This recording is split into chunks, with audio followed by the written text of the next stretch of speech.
അടുത്ത ചോദ്യം ചോദിച്ചിരിക്കുന്നത് ഗീത കുമാർ എന്നൊരു ഭക്തയാണ് കേട്ടോ. സോപാനം തൊഴിലിനെ പറ്റിയും ഏകാന്തം തൊഴിലിനെ പറ്റിയും ഒന്ന് വിവരിക്കാമോ എന്നാണ് ചോദിച്ചിരിക്കുന്നത്.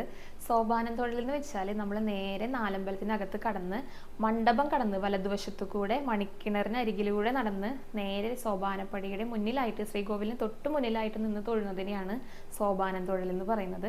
അതുപോലെ തന്നെ നാലമ്പലത്തിനകത്തേക്ക് കടന്നതിന് ശേഷം മണ്ഡപത്തിന്റെ മുന്നിലായി നിന്ന് തൊഴുതിട്ട് തിരിച്ച് ഇടതുവശത്തു കൂടെ കടന്നു പോകുന്നതിനെയാണ് കേട്ടോ ഏകാന്തം തൊഴിൽ എന്ന് പറയുന്നത്. സാധാരണ തിരക്ക് കൂടുതലുള്ള ദിവസങ്ങളിലാണ് ഏകാന്തം തൊഴിൽ ഉണ്ടാകുന്നത്. താരതമ്യേന തിരക്ക് കുറവുള്ള ദിവസങ്ങളിലായിരിക്കും കേട്ടോ സോപാനം തൊഴിൽ ഉണ്ടാകുന്നത്. അതുപോലെ തന്നെ ഞാൻ ചെയ്യുന്ന ഗുരുവായൂർ വിശേഷങ്ങളുടെ ആ ഭാഗത്ത് ഏത് തൊഴിലാണ് ഉള്ളതെന്നും കൂടെ പറയണമെന്ന് പറഞ്ഞിട്ടുണ്ടായിരുന്നു. കഴിഞ്ഞ ദിവസങ്ങളിലെല്ലാം ഏകാന്തം തൊഴിലാണ് കേട്ടോ ഉണ്ടായിട്ടുണ്ടായിരുന്നത്.